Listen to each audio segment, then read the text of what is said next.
What's up guys, my name is Kyle and today I wanted to discuss an asymmetrical or uneven rib flare and a quick and simple intervention that you can do to hammer this out. So without further ado, we'll dive into it. So super quick, just how an asymmetrical rib flare can address itself, or just rib flare in general. Really, you have a diaphragm that will become descended and a little bit flat. And when that happens, you get really tight muscles back here. Think the upper portion of the spinal erectors, QLs, even some of the lats. They sort of hold you in this position and push those ribs out. So this specific technique is really going to help to push back on that and ascend the diaphragm. When that happens, that keeps from that rib being shoved forward or really just in that unappealing position that you might be trying to fix. As a quick side note, with this technique, you'll actually gain some shoulder flexion, maybe some internal external rotation, as well as some hip mobility, so a little more bang for your buck. So for this technique, you are either going to need a Pilates ball or a small medicine ball. This is one I got from Target. It's like an 8-pound little thing that you can use, but it's a little bit flexible. A small little soccer ball, something like that could be helpful. Like I said, I really like a Pilates ball just because it is a little more flexible, it's more forgiving.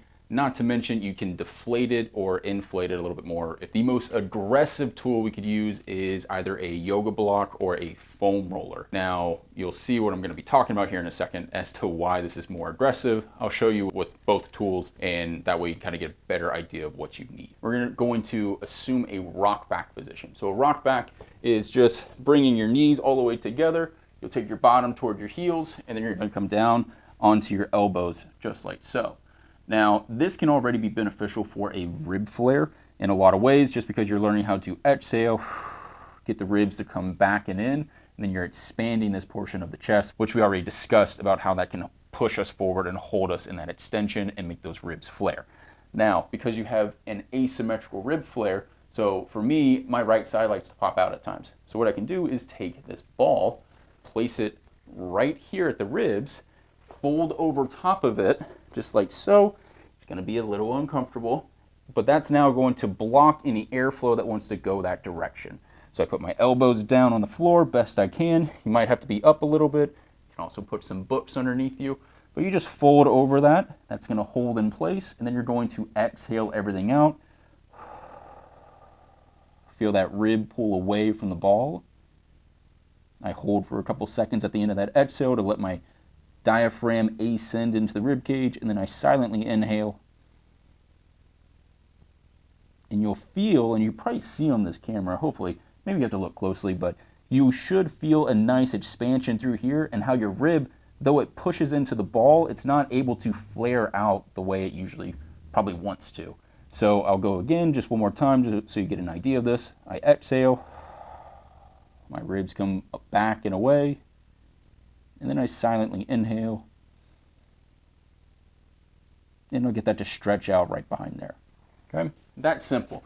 Now, this would be like a Pilates ball, something like that. This works really well for me, but if all I had was a small foam roller or a yoga block, I could do the exact same thing.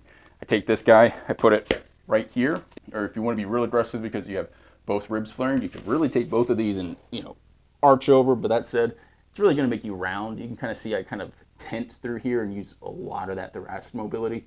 You don't have to have that. That's why I like just doing this one side at a time. So even if you did have a bilateral rib flare, I still suggest doing one side at a time, just because it's a little nicer and you don't get so rounded.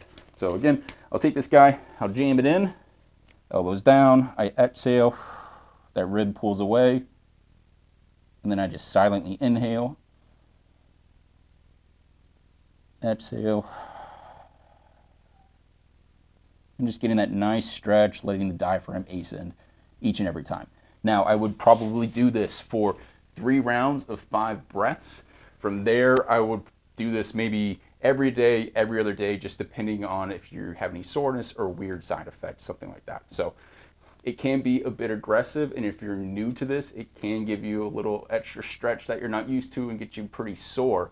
So definitely work your way up to this, but I hope that helps you out. And if you're interested in more information about rib flares and a full exercise routine, I've got a video right here that'll help you out a ton.